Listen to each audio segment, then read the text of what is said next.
Surat textile માર્કેટમાં અલગ અલગ જગ્યાએ દુકાનો ભાડે રાખી ફરિયાદી પાસેથી કાપડનો માલ ખરીદી પેમેન્ટ નહીં કરી એક સાથે તમામ દુકાનો બંધ કરી 1,45 લાખ રૂપિયાની છેતરપિંડી કરનાર ટોળકી પૈકી એકની ઇકોસેલ દ્વારા ધરપકડ કરી આગળની વધુ તપાસ હાથ ધરી છે.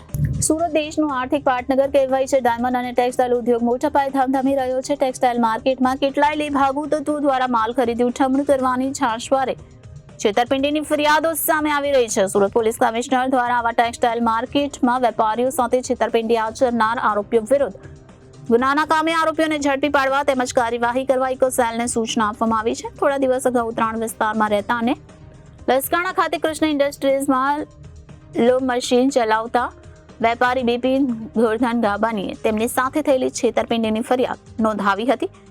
જેઓ દ્વારા ફરિયાદમાં જણાવ્યું હતું કે સાહિલ શેઠ નામના કાપડ દલાલ દ્વારા તેઓના કારખાના પર આવીને મોટા કાપડ દલાલની ઓળખ આપી મોટા પાયે કાપડનો ઓર્ડર મળશે, જેને લઈ નિયમિત કાપડ ખરીદી કરવાનું શરૂ કર્યું અને કાપડ દલાલ સાહિલ શેઠ દ્વારા શરૂઆતના તબક્કામાં નિયત સમય મુજબ પેમેન્ટ કરી દેતા ફરિયાદી વિશ્વાસમાં આવી ગયા. સાહિલ શેઠ દ્વારા ટેક્સટાઇલ માર્કેટમાં અલગ અલગ દુકાનના નામે માલ ખરીદ કરી પેમેન્ટ નહીં કરતા ફરિયાદી ટેક્સટાઇલ માર્કેટમાં દુકાનોના સરનામે પહોંચતા દુકાન બંધ જોવા મળતા તેઓ સાથે છેતરપિંડી થઈ હોવાનું જણાતા પોલીસ ફરિયાદ નોંધાવવામાં આવી. કાપડનો જથ્થો ખરીદી કરી પેમેન્ટ નહીં કરવામાં દલાલ સાથે અન્ય લેભાગુ તત્વો સામેલ હોવાનું જાણવા મળતા પોલીસે તપાસ હાથ ધરી હતી. ઇકોસેલને ચોક્કસ બાતમી મળતા મુખ્ય આરોપી કૃષ્ણ ભગીરથ ચાંચદની ધરપકડ કરી અન્ય ફરાર આરોપીઓને ઝડપી પાડવાના ચક્રો ગતિમાન કર્યા છે. Bureau report Janadesh news Surat.